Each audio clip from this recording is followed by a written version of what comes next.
ముందుగా నాకు ఈ అధికారిక హోదాను గౌరవాన్ని ఇచ్చిన మన జగనన్నకు హృదయపూర్వక నమస్కారాలు తెలియజేస్తున్నాను. ఎందుకంటే నేను నిన్న మొన్నటి వరకు ఎవరైనా అడిగితే అంటే ఏదైనా చెప్పినా కూడా కర్నూలు ఎక్స్ఎమ్మెల్యే ఎమ్మెల్యే భార్యగా, కర్నూలు ఎక్స్ఎమ్మెల్యే ఎస్వి మోహన్ రెడ్డి భార్యగా, లేదంటే ఎస్వి సుబ్బారెడ్డి గారి కోడలిగా, అంటే నా గుర్తింపు అలా సాగింది.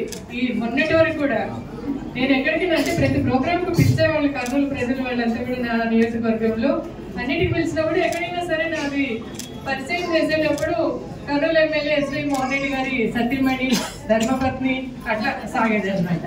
కానీ ఈ రోజు నాకు జగనన్న ఒక ప్రత్యేక హోదాని ఇచ్చినాడు.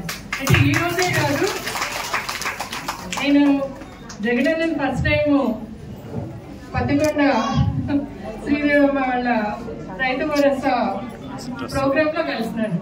ఆ రోజు ఒక 5 నిమిషాలు జగనన్నతో నేను పర్సనల్ గా, అంటే అక్కడే స్టేజ్ మీదనే మాట్లాడినాను. జగనన్నతో మాట్లాడిన అంత 1 month లోపలే మరి అందరూ నాలో ఏం నచ్చిందో ఏం చూసారో నాకు తెలియదు.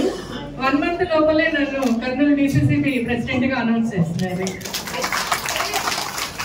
నేను అడిగినాను, అన్న నేను నా పదవి కోసం నాకేదో కావాలని మీతో మాట్లాడలేదన్నా, నాకు ఈ గుర్తింపు చాలు, ఒక ఎక్స్ఎమ్మెల్యే భార్యగా నాకు చాలన్నా, దానికోసం అడగలేదన్నా అని చెప్పాను. అంటే లేదమ్మా, లేదక్క నువ్వు ఉండాలా, అంతే నువ్వు తీసుకోవాలా ఈ పదవి అని చెప్పాను.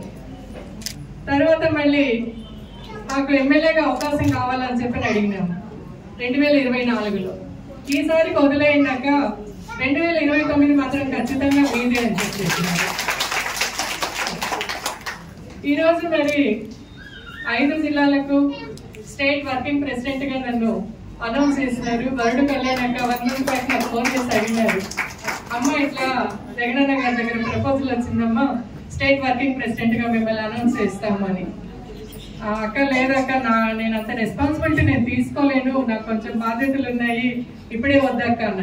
లేదమ్మా మీరు చాలా క్యాపబుల్, జగనన్న గారు చెప్పినారు ఖచ్చితంగా మీకే ఇవ్వాలని చెప్పని, మేము ఎక్కడ అందరితో ఎంక్వైరీ చేస్తున్నా కూడా మీ పేరే వినిపిస్తా ఉంది, ఖచ్చితంగా మీరు ఉండాలా అని చెప్పని అడిగినారు.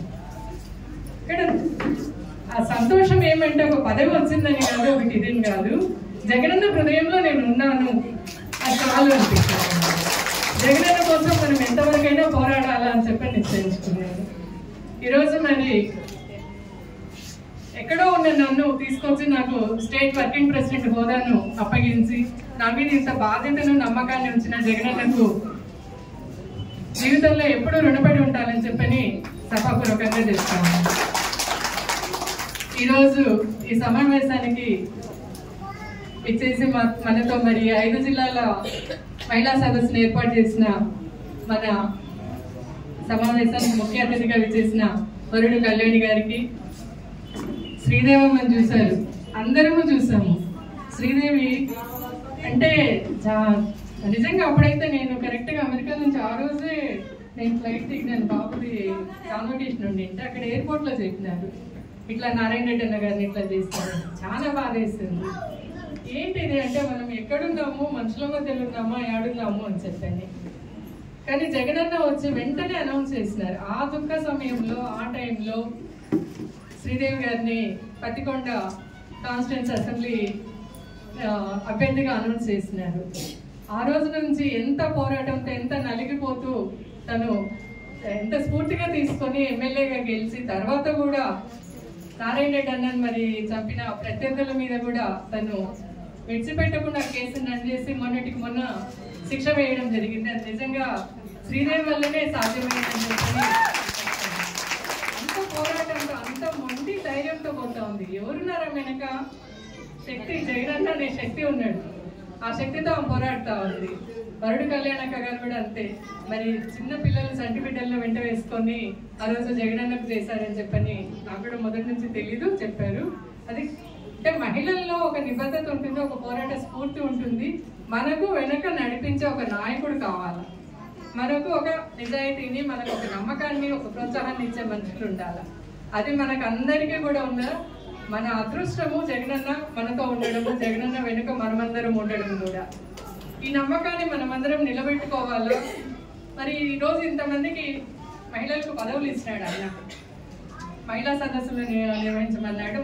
మన పార్టీని సంస్థాగతంగా గ్రామ స్థాయి నుంచి కూడా తీసుకొని రమ్మన్నారు. ఇంతమందికి ఇన్ని పదవులు ఇచ్చినారు.